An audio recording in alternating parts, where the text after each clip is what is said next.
O corpo decapitado de Russell Dermond foi encontrado em 6 de maio de 2014 na garagem de sua casa. Nem sua cabeça, nem sua esposa Shirley foram encontrados no local. Mais de uma semana depois, o corpo dela foi descoberto flutuando no lago, amarrado a tijolos de concreto. Até hoje, os assassinatos permanecem sem solução e a cabeça do Russell não foi encontrada.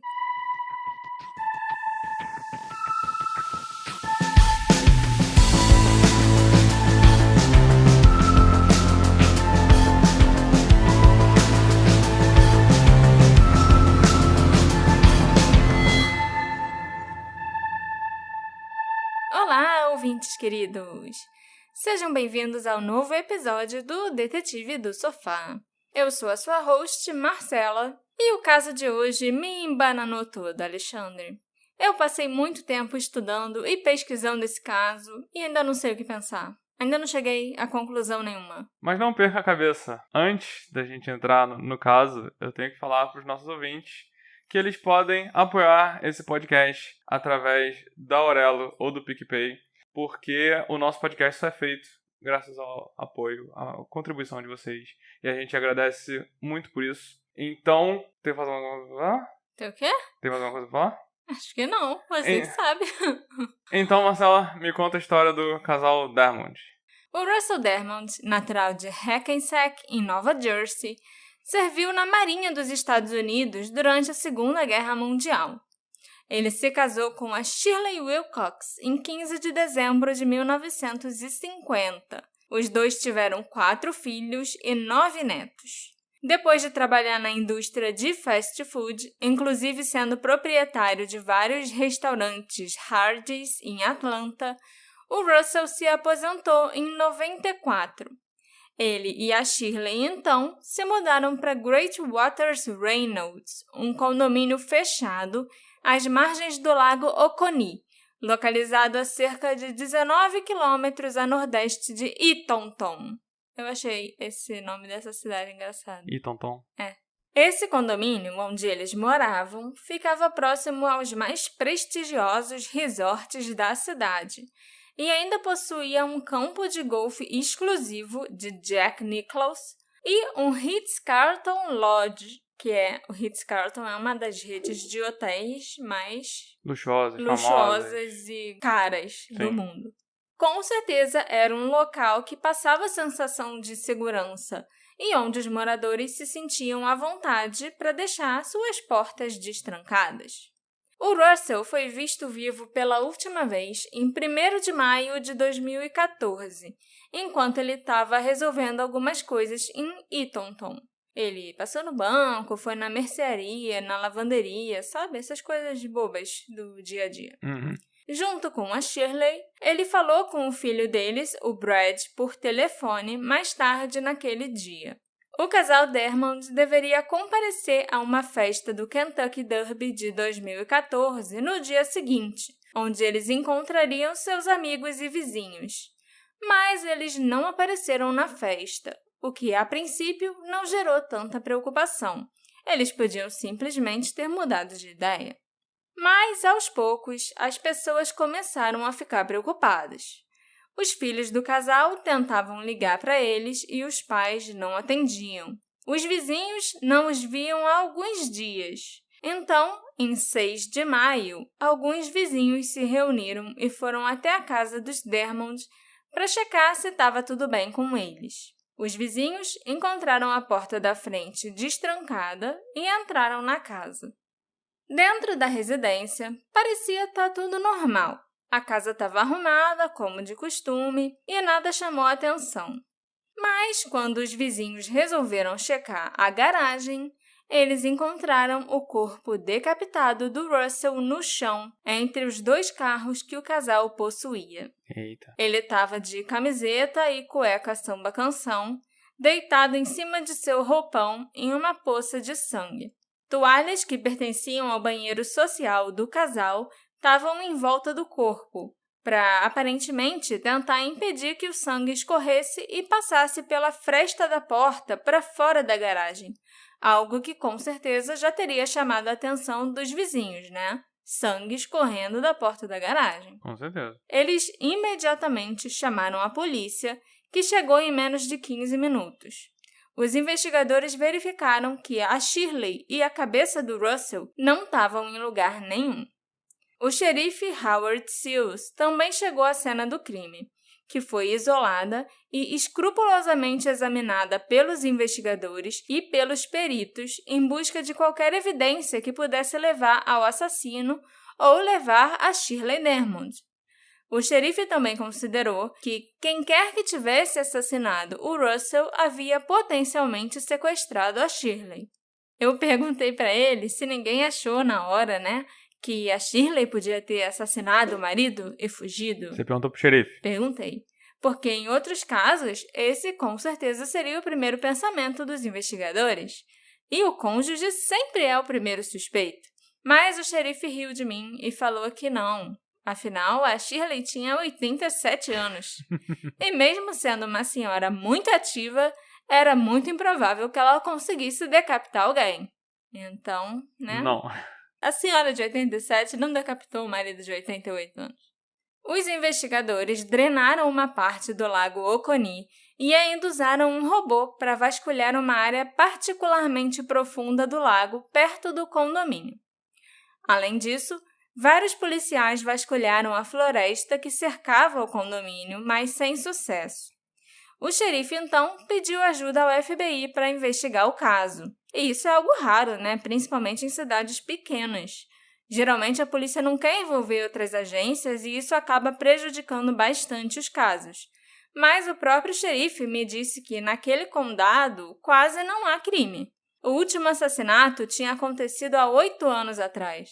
Então, eles não tinham tanta experiência e tantos recursos para tentar resolver sozinhos um crime tão esquisito que nem esse aqui. Eu gostei bastante do xerife Howard, ele foi sensato. Uhum.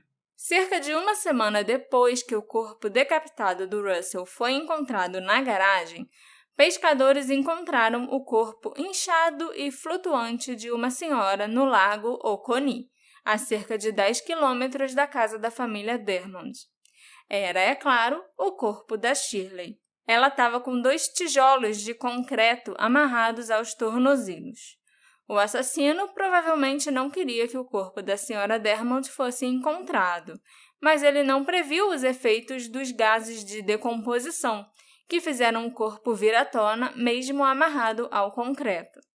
A autópsia do Russell indicou que havia ferimentos defensivos no corpo dele, o que indicava que ele apresentou alguma resistência e uma luta dele com o agressor aconteceu. As mãos do Russell estavam feridas e havia um grande corte em um dos dedos dele que ia até a palma da mão.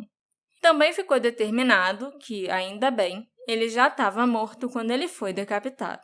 Além disso, resíduos de pólvora foram encontrados na camiseta dele, levando à especulação que ele foi baleado antes da decapitação. Na cabeça, né? Baleado. Na cabeça, isso, né? Atiraram na cabeça dele, depois cortaram a cabeça fora e a cabeça sumiu. Uhum. É claro que isso e a causa oficial da morte só seriam possíveis de determinar se a cabeça do Russell fosse encontrada. E ela nunca foi. Já a autópsia da Shirley revelou que o crânio dela tinha sido fraturado e 2 lacerações foram encontradas em sua cabeça. Foi concluído que a causa da morte da Shirley foram 2 ou 3 pancadas bem fortes com um objeto contundente na cabeça, e ela já estava morta quando ela foi jogada no lago. O casal Dermond provavelmente foi assassinado 3 dias antes do corpo do Russell ser encontrado. As câmeras de segurança da guarita de entrada do condomínio não estavam funcionando há cerca de 1 mês antes dos assassinatos. Mas a polícia não acha que isso teria feito diferença, porque eles acreditam que os criminosos chegaram de barco na residência do casal Dermond. Todas as casas nesse condomínio têm um pier particular, e o lago Oconee é enorme. Ele não fica só ali na área do condomínio. Ele também tem acesso público e ofereceu inúmeras rotas de entrada e de fuga para os assassinos. A área onde a Shirley foi encontrada, por exemplo, é bem remota, numa parte do lago onde não há construções em volta e que só pode ser acessada de barco. Essa é uma das razões para a polícia acreditar que os assassinos estavam num barco. Além disso, nem os vizinhos nem os seguranças viram ninguém estranho pelo condomínio, e nenhum carro desconhecido também. E a gente sabe que os criminosos precisaram de um meio de transporte para tirar a Shirley da residência e para levarem a cabeça do Russell com eles também. Os carros do casal Dermond estavam na garagem. Eles não foram roubados pelos assassinos. Inclusive, havia várias coisas de valor espalhadas pela residência que permaneceram intocadas. A bolsa da Shirley e a carteira do Russell estavam bem no aparador de entrada da casa e não tinham nada faltando. As joias da Shirley também não foram roubadas, nem os relógios valiosos do Russell. Ele, inclusive, usava um Rolex quando foi assassinado e o Rolex continuou ali, no pulso dele. Claramente, o motivo desses assassinatos não foi roubo ou um assalto que deu errado e escalonou para outras coisas. O crime parece ter sido meticulosamente planejado e executado. Um barco foi utilizado para ganhar acesso à casa. Evidências forenses não foram deixadas para trás pelos perpetradores. E segundo o xerife Howard Sills, a casa com certeza não foi a única cena de crime. Ele, inclusive, me disse que o grande problema desse caso é exatamente o fato deles não saberem e não fazerem ideia de onde foram todas as cenas de crime. Claro que uma delas é a garagem, onde a cabeça do Russell foi decepada após a morte dele e onde o corpo foi encontrado. A outra cena do crime conhecida pela polícia é o lago, onde o corpo da Shirley foi descartado e encontrado depois pelos pescadores. O problema é que o xerife tem certeza que o casal não foi assassinado em casa. A morte da Shirley foi bem violenta e com certeza deixaria vestígios se tivesse acontecido ali. Ela levou diversos golpes na cabeça e teve parte do crânio esmagado. É o tipo de coisa que deixa vestígios, né? Acaba fazendo muita sujeira, espalhando sangue até cérebro pelo local. E não tinha nada disso na residência. Testes com luminol foram feitos na casa inteira e o único lugar onde foi encontrado sangue foi ali na garagem, onde o Russell estava caído e onde claramente havia sangue em volta dele. Não tinha sangue dentro da casa, dentro dos carros, só ali mesmo, naquele pedaço da garagem onde a cabeça foi decepada. O xerife tem certeza que foi naquela garagem sim, que a cabeça dele foi cortada fora. Mas a gente sabe que o Russell já estava morto quando isso aconteceu, e nós não temos como saber qual foi a causa da morte, a não ser que a cabeça dele seja encontrada. Mas o xerife também tem certeza que não foi ali na garagem que o Russell foi assassinado. Pode ser que o casal tenha sido morto num mesmo local e depois colocaram a Shirley no barco para jogar no mar e colocaram o Russell na garagem, onde tiraram a cabeça dele. Mas também pode ser que cada um deles tenha sido assassinado em um momento diferente e em um local diferente. Pelo menos uma terceira cena de crime existe. O barco que os assassinos usaram para ganhar acesso à casa e onde eles carregaram o corpo da Shirley. Mas não se sabe se existem outras cenas de crime e quais são elas. Embora os autores do crime e seus motivos, além dos locais onde eles foram cometidos, permaneçam desconhecidos, o xerife Howard tem certeza que várias pessoas estavam envolvidas. Não foi o trabalho de uma pessoa só ou um assassino que agiu sozinho ali. O xerife também acredita que o casal Dermond conhecia pelo menos um desses criminosos, já que não havia nenhum sinal de entrada forçada na casa ou de luta, não derrubaram nada, sabe? E a casa continuava impecável. Embora o xerife Howard não tenha suspeitos no caso dos assassinatos do casal Dermond, ele disse que coletou algumas evidências físicas que podem eventualmente confirmar a identidade dos assassinos. Eu até pensei que, então deve existir DNA, né? Que pode ser comparado com o DNA dos suspeitos. Mas se existisse DNA dos perpetradores, esse DNA provavelmente já estaria no banco de dados do FBI e nos outros bancos de dados americanos, para tentar encontrar uma compatibilidade. E esse não é o caso. A mesma coisa serve para digitais. Então, eu não sei que tipo de evidência física é essa que o xerife tem. E ele não quis me contar. Óbvio, porque, ele não é burro. Na nossa conversa, ele também me falou que, como resíduos de pólvora foram encontrados na gola da camiseta do Russell, ele acredita que o homem deve ter sido baleado na cabeça e que a decapitação ocorreu numa tentativa de impedir que a polícia encontrasse a bala, porque encontrando a bala, seria possível descobrir de que arma ela veio. Eu não sei se eu concordo muito com isso, porque seria mais fácil você pegar a arma que foi usada e jogar no lago do que você decapitar uma pessoa para que a polícia não encontre a bala que foi usada, né? Mas o xerife tem os motivos dele para pensar dessa forma e ele realmente acredita que esse é o motivo pelo qual ele foi decapitado e a cabeça foi levada. Para esconder a bala. Para esconder a bala e que provavelmente o assassino que atirou na cabeça dele pegou a arma emprestada com alguém, e aí não podia se desfazer dela, e era alguém realmente conhecido da família. Ou seria uma arma registrada dele? Sim, pois é. Então, não podia se livrar da arma, então se livrou da cabeça. E vocês devem se lembrar que o FBI foi chamado para auxiliar nas investigações. E uma unidade comportamental especializada foi trazida pelos investigadores do FBI para fazer perfis dos assassinos. De acordo com o xerife, os profilers do FBI determinaram que os assassinos eram sujeitos do sexo masculino que provavelmente gostavam de armas, facas e coisas assim. Mas o xerife não ficou feliz com esse perfil não, porque, segundo ele, o perfil descreve praticamente todos os homens da cidade. Então, aquele perfil e nada é a mesma coisa. É tudo dos Estados Unidos, né? É. Ok. Nos 8 anos desde que o crime ocorreu, apenas uma testemunha se apresentou, em 2015, para dizer que viu um homem no gramado do casal Dermond na época dos assassinatos. Mas nada parece ter vindo dessa pista e a polícia continuou sem grandes ideias, por enquanto. Nada nesse caso faz sentido. Pra gente recapitular.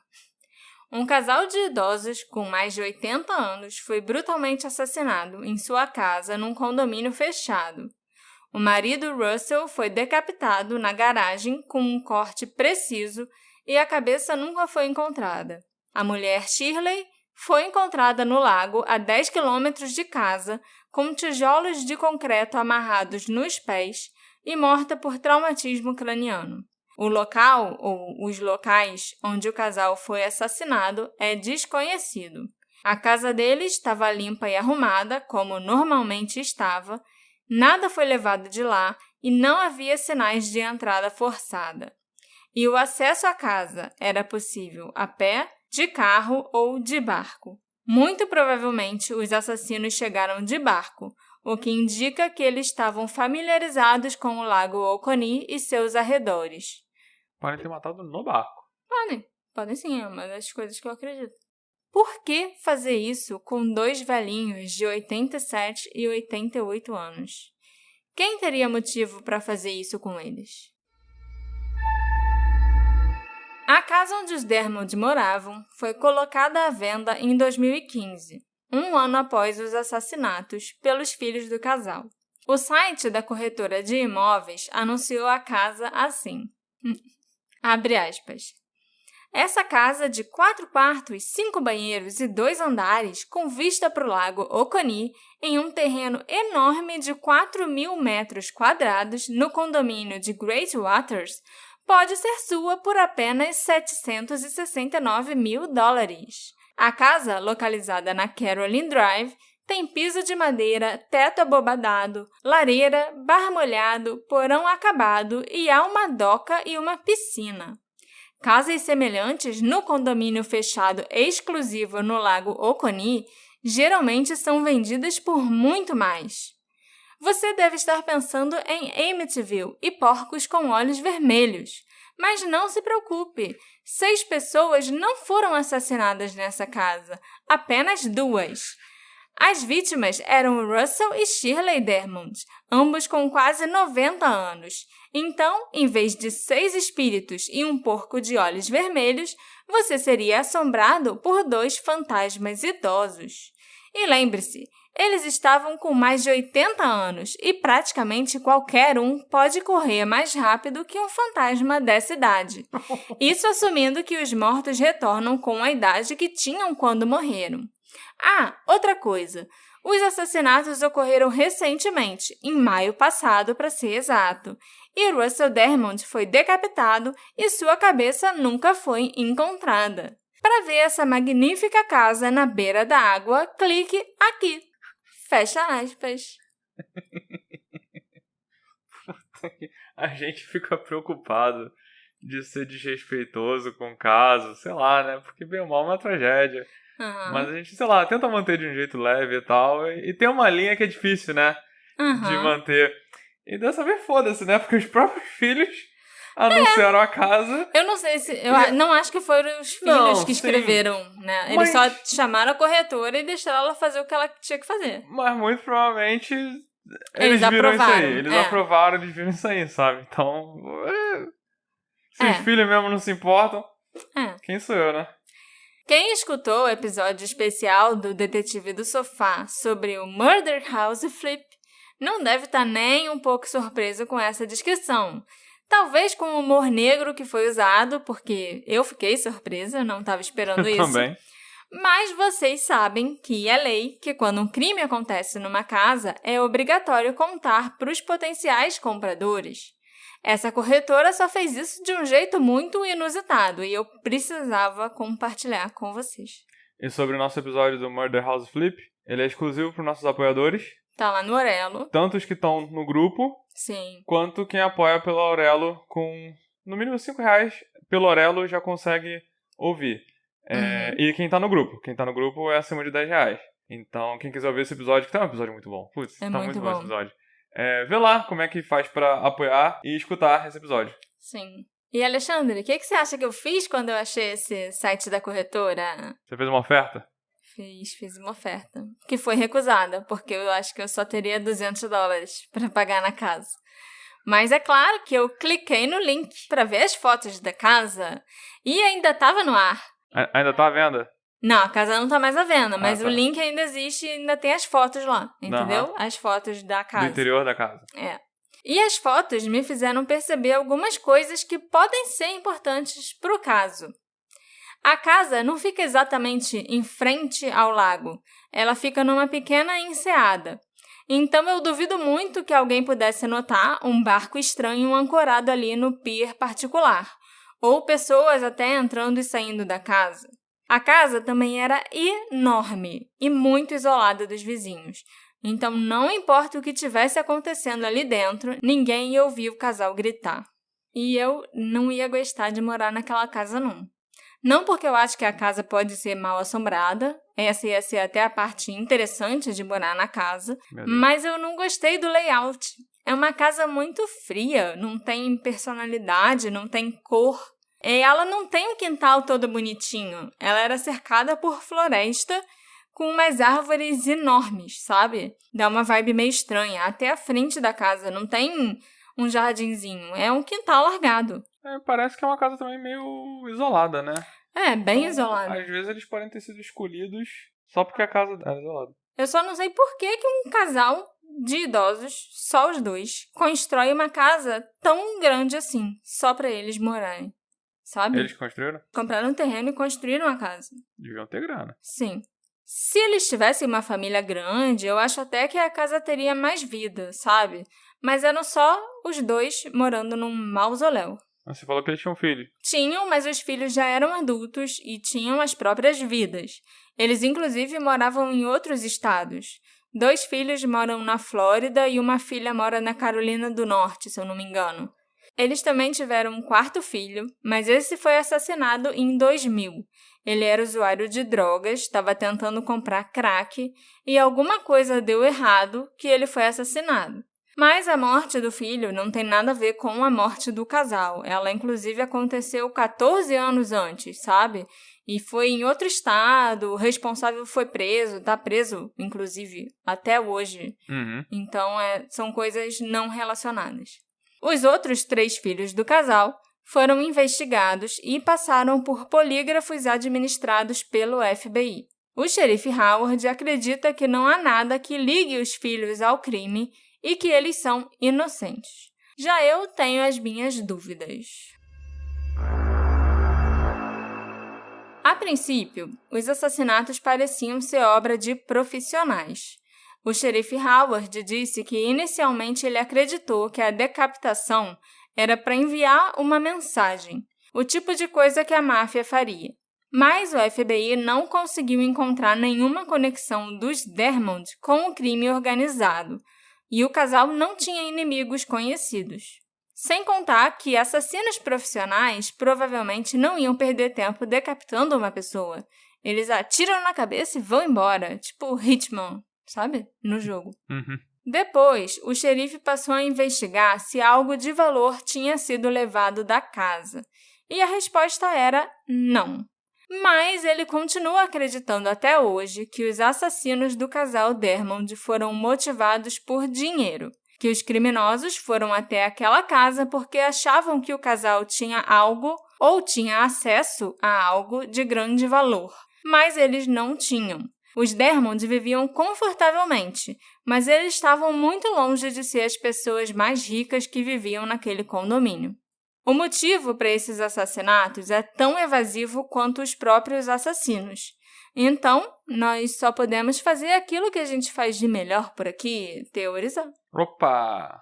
A crime theory! E a primeira teoria que eu tenho sobre esse crime é que pode ter sido um crime de vingança. Antes dos Dermond se aposentarem e se mudarem para a Casa do Lago, eles foram donos de mais de 10 restaurantes de fast food. Então, o crime poderia ter sido cometido por alguém que eles demitiram no passado. Essa pessoa pode ter guardado rancor por anos e, por acaso, descobriu que o Russell e a Shirley se aposentaram, que estavam vivendo muito bem, ricos, na beira do lago, no condomínio caro. Esse rancor teria se agravado ao longo dos anos e, quando o criminoso descobriu a vida boa que os ex-patrões tinham, ele planejou se vingar. Quem nunca? Eu, porque meu patrão é meu pai. Ok. Então, né? Se meu pai tiver numa vida boa, provavelmente eu também tô. Então tá tudo certo. Ok. Uma das coisas que eu acho que podem corroborar essa teoria é que decepar a cabeça de alguém me parece um crime passional e um crime pessoal. Você tem que sentir muita raiva da pessoa para fazer isso. Ou então você precisa ser muito psicopata. E é claro que essa é outra teoria possível. Um psicopata resolver matar 2 idosos por prazer ou diversão. Mas eu não acredito nessa teoria, não. Até porque 2 serial killers psicopatas que cometeram crimes semelhantes a esse foram investigados, mas foram descartados pelo xerife Howard. Um deles era um homem chamado Todd Colehap, um desenvolvedor imobiliário que se tornou um serial killer. É uma mudança brusca de carreira essa, né? Entre 2003 e 2016, ele confessou ter matado 7 pessoas na Carolina do Sul.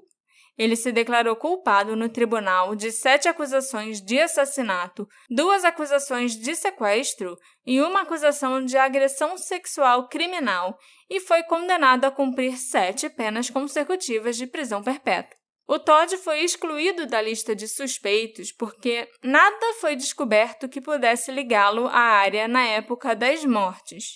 Na verdade, não é possível afirmar que ele nunca esteve na cidade, ou então que se ele estava na área ou não quando o casal Dermond foi assassinado.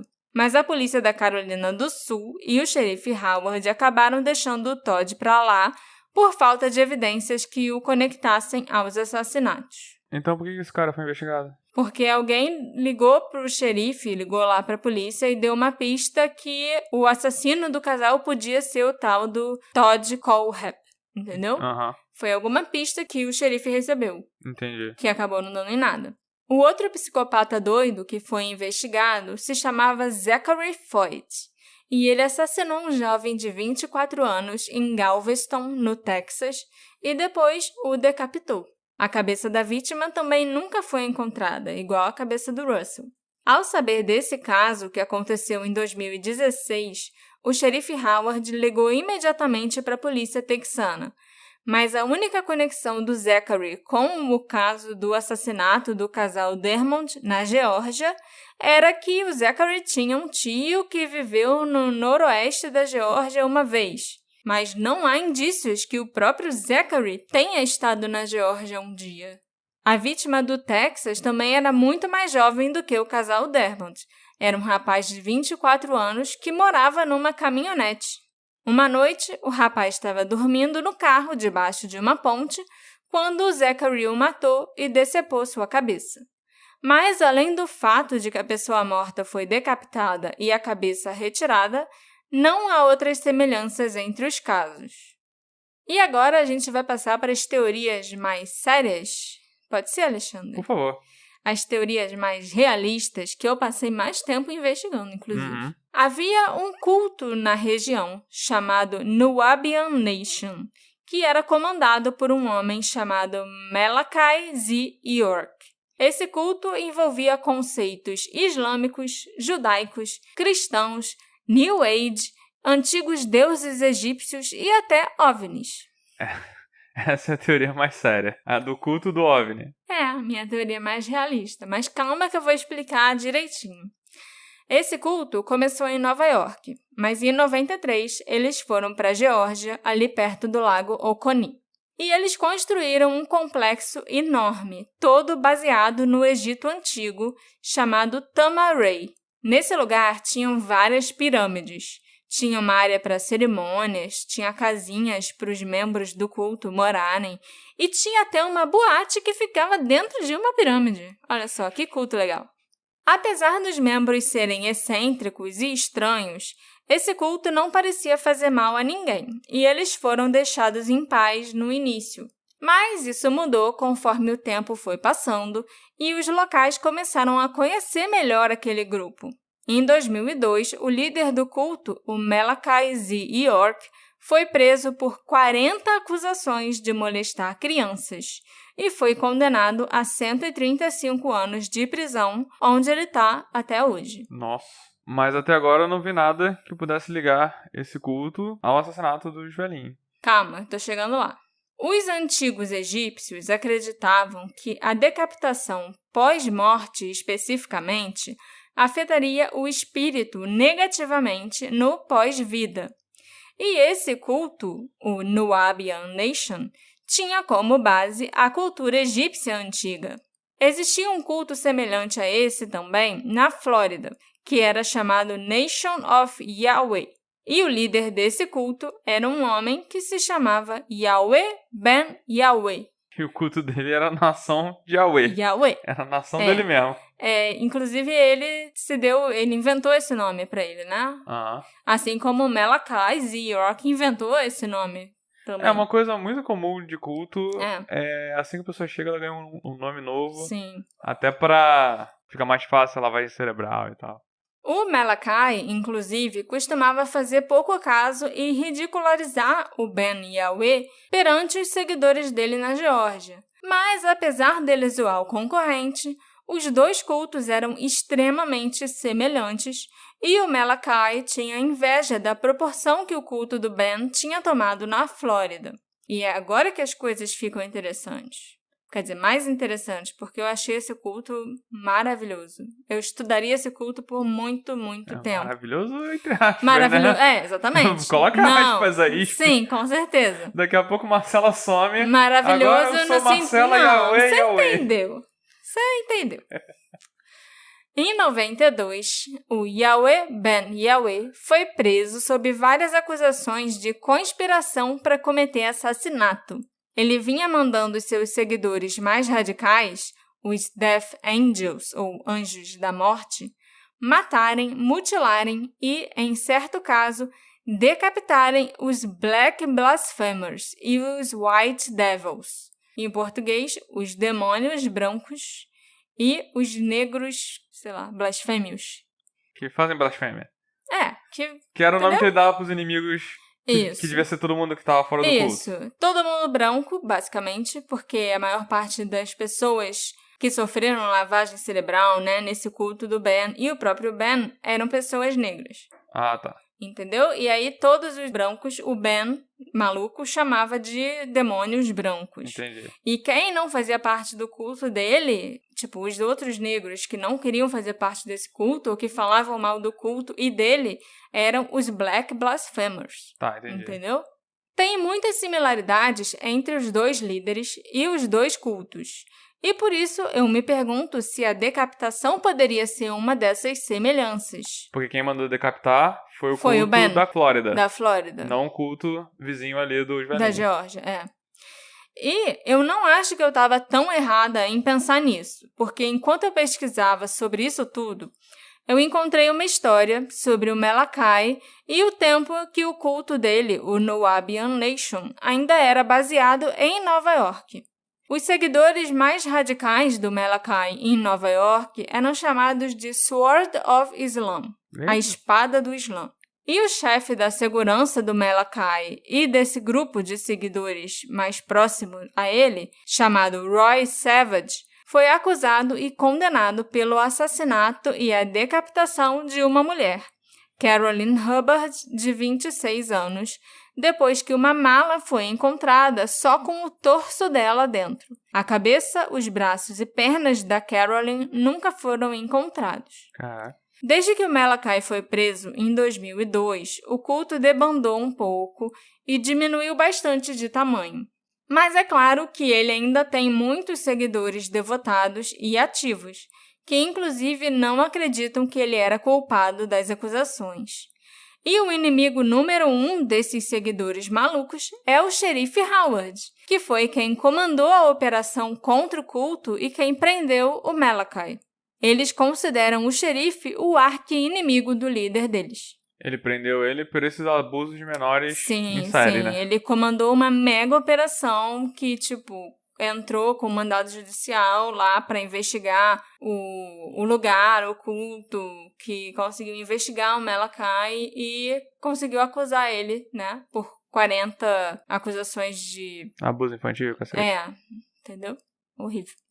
O próprio Malachi, antes de ser preso, já costumava dizer que o xerife o perseguiria e o usaria de exemplo para subir na carreira e tal. E só para vocês saberem, depois de todos esses anos, o Howard continua xerife. Ele não subiu de cargo nem nada parecido. Mas ele ainda sofre uma campanha muito intensa contra ele nas mídias sociais por parte dos seguidores desse culto, da Noabian Nation. Na internet tem um vídeo específico onde o xerife fala sobre esse caso e sobre a prisão do Malachi. E quase todos os comentários são de seguidores do cara falando que ele é inocente e que o xerife é corrupto. E esse vídeo em questão, que é um dos únicos vídeos do xerife falando sobre esse caso, foi postado em 25 de abril de 2014. Muitos anos após o Malachi ter sido preso e aquela entrevista do xerife ter sido dada, e só 7 dias antes dos assassinatos do casal Dermond. Mas foi postado por quem? Não sei. Não é... É uma pessoa aleatória que foi lá e postou. Não é o canal que deu a... Não, foi uma coletiva de imprensa dada pelo xerife depois da prisão do cara. Lá em 2000 e pouco. Lá em 2002. Aham. E alguém pegou essa coletiva de imprensa, a gravação dessa coletiva, e jogou no YouTube em 25/4/2014. 12 anos depois da prisão e da coletiva. Uhum. E só uma semana antes dos Dermond serem assassinados. Ok. Entendeu? Eu coloquei os comentários que tem lá nesse vídeo na ordem em que eles foram escritos e comecei a ler o que foi comentado na época dos assassinatos, na época que o vídeo foi postado. Teve um usuário com um nome muito esquisito que eu não sei falar, eu vou tentar, mas não sei se está certo. Ptah Sobek Ray. Também é um nome inventado egípcio, né? Souber que é algum deus egípcio, se não me engano. Que me chamou a atenção porque essa pessoa comentou 3 vezes no vídeo.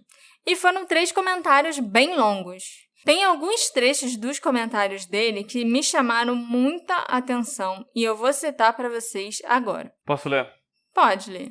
You motherfuckers are all going to pay for what you're doing. Please know these demons. We're coming for you all. Nowhere to run to. 6 Ether demons. 6 demônios de éter. Nowhere to hide. The father and mothers of lies, and all shall continue to cut the heads of these serpents. Quer que eu traduza? Por favor, porque eu só queria fazer o sotaque, mas não sei, deve ter ficado uma bosta, inclusive. Não, ficou bom, parabéns.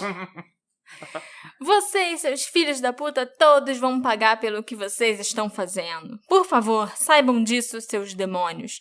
Nós estamos chegando. Nós vamos pegar vocês. Não vão ter onde se esconder.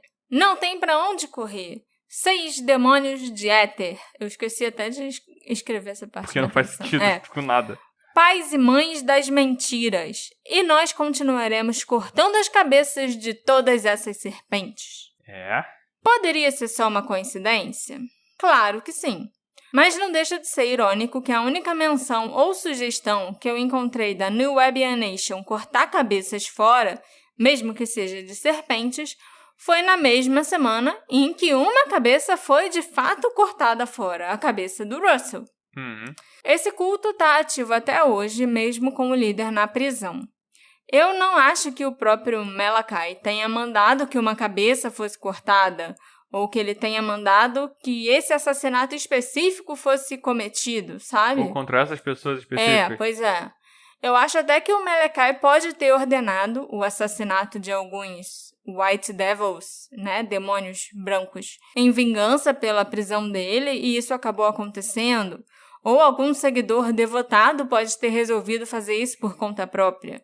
A época em que o casal foi assassinado era uma época em que a New Webyan Nation estava tensa. O vídeo do xerife tinha sido postado e o aniversário de 12 anos de prisão do líder Malachi estava chegando. Esse aniversário foi só uma semana depois dos assassinatos. E se a gente parar para pensar, os Dermond já tinham sido donos de várias franquias de redes de fast food. Então, em algum momento, eles tiveram centenas de empregados trabalhando nos restaurantes deles. Alguém pode ter juntado o útil ao agradável na hora de escolher um White Devil para assassinar em nome do culto e escolher os ex-patrões. E tem outro detalhe interessante que eu descobri. O próprio Malachi Z. York era de Nova Jersey. O casal Dermond também era de Nova Jersey. E eles todos moraram na mesma área por algum tempo. E por mesma área, eu quero dizer quase que no mesmo quarteirão. Entendi. Eram muito, muito, muito próximos os locais de residência do Malachi e da família Dermond. Mas isso são só minhas conjecturas, entendeu? Eu até tô tentando ver se eu descubro mais coisas sobre o Malachi na época que ele morou em Nova York, se ele pode ter conhecido os Dermond, se ele pode ter trabalhado no restaurante dos Dermond, ter tido algum tipo de contato, mas eu ainda não descobri nada. Será que foram membros desse culto que assassinaram o casal? Ou será que os assassinos resolveram decapitar o Russell para nos fazer pensar em um assassinato ritualístico e para confundir o caso? Ah, meu Deus. Ok, esquece tudo. Não, agora eu vou entrar na minha última teoria, entendeu? E vai dizer que uma cabeça decapitada já não te faz pensar em alguma coisa assim, sabe? Pode fazer. E foi isso também que confundiu muito esse caso e que deixa todo mundo perplexo até hoje. O fato dele ter sido decapitado e a cabeça nunca ter sido encontrada. Só um deles, não os dois, né? Sim, pois é. No fim das contas, eu fiquei pensando sobre quem seriam os únicos beneficiados da morte desse casal. E a resposta é os herdeiros, os filhos e netos da Shirley e do Russell. Então, a minha última teoria é essa. Um deles contratou um assassino. Eu sei que o xerife não acha que foi alguém da família, porque um assassino profissional contratado saberia que o corpo da Shirley acabaria vindo à tona. E o assassino profissional teria só dado um tiro e ido embora, entendeu? Pelo menos é isso que o xerife acha. Mas, como a gente aprendeu no caso do Brian Schaefer, Talvez você lembre disso, Alexandre. Quando alguém desaparece, só depois de 7 anos você pode declarar aquela pessoa como morta e realizar um inventário. Você lembra que eu comentei isso? Uhum. E eu, inclusive, também comentei que o Derek Schaefer conseguiu adiantar esse processo de algum jeito esquisito. Mas a lei varia de estado em estado, é a mesma coisa? É a mesma coisa. Tá. Essa lei é, federal. Tá. Se um dos herdeiros contratou alguém para matar o casal para ganhar o dinheiro, o herdeiro não ia querer esperar tanto tempo para receber a herança. 7 anos. Que a mãe ficasse desaparecida para poder fazer o inventário e tal. Então, o profissional remove o corpo da Shirley da cena para complicar ainda mais as investigações, joga o corpo na água com 2 tijolos de concreto para ganhar tempo, e o profissional também sabe que em alguns dias aquele corpo vai vir à tona, porque 2 tijolos, mesmo sendo tijolos de concreto, não são suficientes para um corpo ficar embaixo d'água para sempre. O assassino também decapita o Russell para causar ainda mais impacto e confusão e tentar despistar a polícia. Eu realmente acho que os filhos e netos deveriam ser melhor investigados. Eles passaram em polígrafos, ok, mas polígrafos não são confiáveis. Eu vi uma entrevista com um dos filhos do casal, o Brad, eu acho, e a única entrevista, na verdade, que ele deu foi essa, e não foi nem para uma mídia americana, foi pro Daily Sunday, ou Daily Mail, britânico, sabe? Sobre esse caso. Muito nada a ver. Sobre esse caso, o caso dos pais dele. E eu achei a linguagem corporal do Brad e a maneira como ele respondia as perguntas e falava sobre os pais meio estranhas. Eu já acho estranho os filhos terem autorizado aquele anúncio no jornal, né? Na internet, não foi no jornal. Foi aquele uma anúncio corretora do imóvel, online. né? Isso. Sim. Sem contar que o Brad afirmou ser um filho que ligava para os pais todos os dias para falar com eles. A polícia acredita que o casal foi assassinado na sexta à noite ou no sábado de manhã, de madrugada. E os amigos do casal encontraram o Russell Dermond morto na garagem só na terça-feira. Se o filho realmente ligasse para eles todos os dias, ele teria ficado preocupado sem ter notícia dos pais por pelo menos 4 dias. Ele teria pedido para a polícia ir lá checar, para algum vizinho ou amigo ir lá checar. Ele próprio podia ter pegado o carro e ido lá ver. Entendeu? Outra coisa que me chamou a atenção é que existe uma recompensa de $45 mil em troca de informações sobre o assassino ou os assassinos do casal Dermond. E nem 1 centavo desse dinheiro oferecido de recompensa veio da família. Os filhos herdaram muito dinheiro com a morte dos pais, mas eles não contribuíram em nada com a recompensa oferecida pelo condado.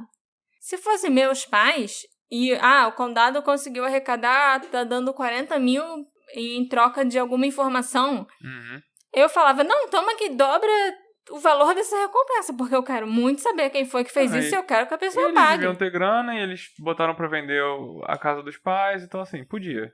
Podia. Se quisessem, teriam. Eles herdaram muito, muito dinheiro. Esse casal não era um dos mais ricos da região. Mas mesmo assim, a casa estava sendo anunciada por 700 mil, mas ela valia mais de 1,5 milhão. Com certeza. Sabe? 700 mil com 2 assassinatos. Pois é. O xerife Howard diz que esse é o caso mais frustrante que ele já teve e que ele quer muito descobrir quem eram os assassinos. Ele acorda pensando nisso, vai dormir pensando nisso. Mas para resolver esse caso, eu, Marcela, uma jornalista qualquer aqui do Brasil, acho que ele precisava ampliar um pouco os horizontes dele. Ele, por exemplo, achou o perfil do FBI inútil, mas não é tão inútil assim. É, sim, algo muito generalizado a proposição que os assassinos são entusiastas de armas e facas, mas a partir disso a gente pode arriscar palpite. Tipo, o palpite que os assassinos também gostam de caçar, por exemplo, já que o corte que decepou a cabeça do Russell foi super limpo. E isso sugere uma experiência em processar grandes caças, sabe? Quando você mata um veado para carregar a carcaça, você tem que dar alguns cortes, entendeu? E conforme a experiência, você vai fazendo melhor. Exatamente.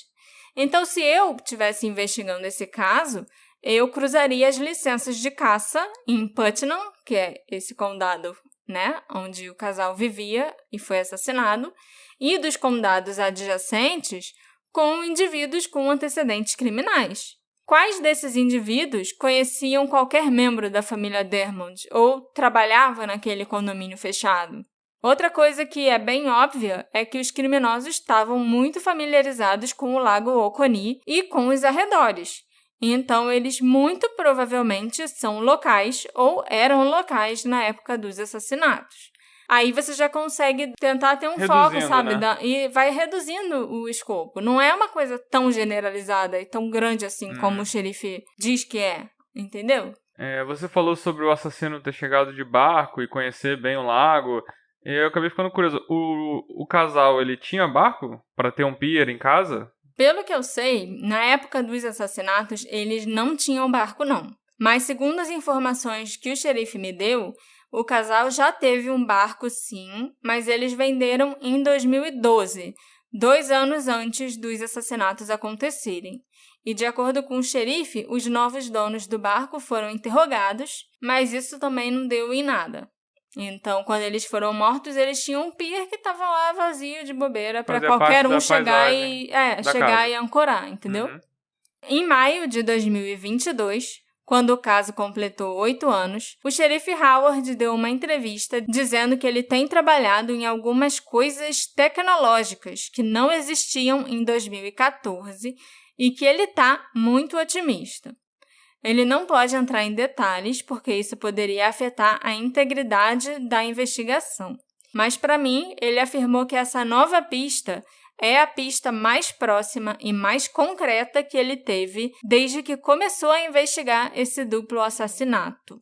Será que esse caso finalmente vai ser resolvido? Só o tempo dirá. Você quer falar mais alguma coisa? Você tem alguma teoria, Alexandre? Minha única coisa que eu posso pensar, assim, uma teoria diferente das que você já propôs, também por causa de um outro caso que a gente já fez, que isso podia ter sido um recado pros filhos. Não pros pais, mas pros filhos. Alguém mandou matar... E é uma forma meio gráfica, né, de você matar alguém. Sim, muito gráfico. Você arranca a cabeça, depois some com a mãe, não sei o quê, e bota tijolo de cimento, isso é coisa que eu escuto falar de mafioso. Sim. Então, assim, ao invés de ter sido os filhos, algozes, eles podem ter sido ameaçados e foi uma mensagem que mandaram pra eles e ao mesmo tempo eles ficam quietinhos porque sabem que é com eles. Sim. E que se eles falassem, pode acontecer a mesma coisa com eles. Sim. Com um dos filhos, né? Eles tiveram 4, né? 3, né? Porque um já tinha morrido. Então, assim... Será que pode ter algo a ver a morte deles com o assassinato do filho em 2000? Acho difícil. Eu também acho que não, né? O episódio de hoje foi produzido graças à colaboração das nossas apoiadoras Clarissa Almeida e Flávia Machado. Muito obrigada pela colaboração de vocês, meninas. Sem nossos apoiadores, eu acho que eu perderia a cabeça. Essa piada foi utilizada bastante, né? Só 2 vezes, poxa. Uma no início e outra no final. Eu acho que é 2 vezes a mais do que seria de bom tom. Pra gente fechar com chave de ouro. Se a corretora pode fazer piada com o fantasma dos velhinhos, eu não posso falar de perder a cabeça? Posso sim. Quem matou o Russell e a Shirley? Por que alguém assassinaria um casal de idosos com mais de 80 anos? E por que decapitar um homem morto? Esse caso, no geral, não faz muito sentido para mim, e eu acho que só vai fazer quando nós descobrirmos quem fez isso e por quê. Me encontra nas nossas redes sociais, @detetive do sofá, e me conta qual a sua teoria preferida sobre a morte do casal Dermond. A gente se encontra na próxima investigação. Tchau, tchau. Tchau, tchau.